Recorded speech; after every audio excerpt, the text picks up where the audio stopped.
বহির্বিশ্বে যারা বিধর্মী আছে, যারা খ্রিস্টান আছে, এরা চায় না যে বাংলাদেশের মুসলিম যুবকরা এদের ইমান নিয়ে টিকে থাক, আপনার মেয়েটা পরিবার নিয়ে টিকে থাক, আপনার স্ত্রী সংসার নিয়ে টিকে থাক।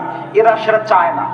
তারা চায় আপনার সমাজকে কিভাবে ধ্বংস করা যায়, এই চিন্তা তাদের।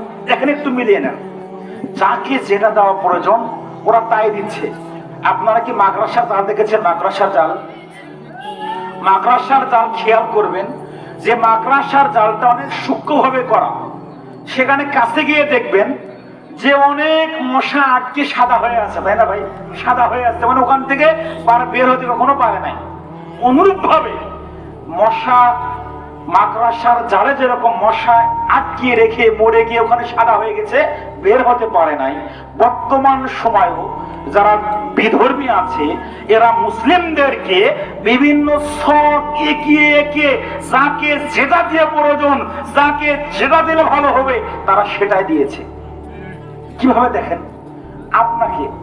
আপনাকে দিয়েছে, আপনি একজন মুরব্বী, আপনাকে দিয়েছে নেশাদার দ্রব্য, মানে আপনি বিড়ি খাবেন, সিগারেট খাবেন, এগুলো দিয়ে আপনি দিন কাটাবেন।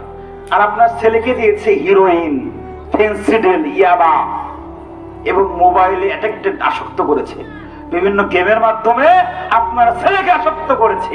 আর আপনার মেয়েকে আর আপনার স্ত্রীকে দিয়েছে ওই যে ভারতের টিভি চ্যানেল, ভারতের ইউটিউব, ভারতের টিভি চ্যানেল, স্টার জলসা, জি বাংলা, এগুলো দিয়ে আপনার মেয়েকে এবং আপনার স্ত্রীকে ব্যস্ত রেখেছে।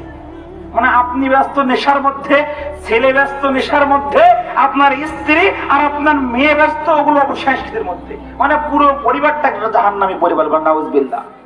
যে কারণে আপনি বলছেন যে হুজুর আমার বউ আমার কথা শোনে না, আমার ছেলেকে নামাজ পড়ার পর কথা বলি, ছেলে নামাজ পড়ে না, স্ত্রীকে পর্দা করার কথা বলি, হুজুর আমার স্ত্রী কথা শোনে না, আমার ছেলে কথা শোনে না। বলেন না ভাই, এর কারণ কি?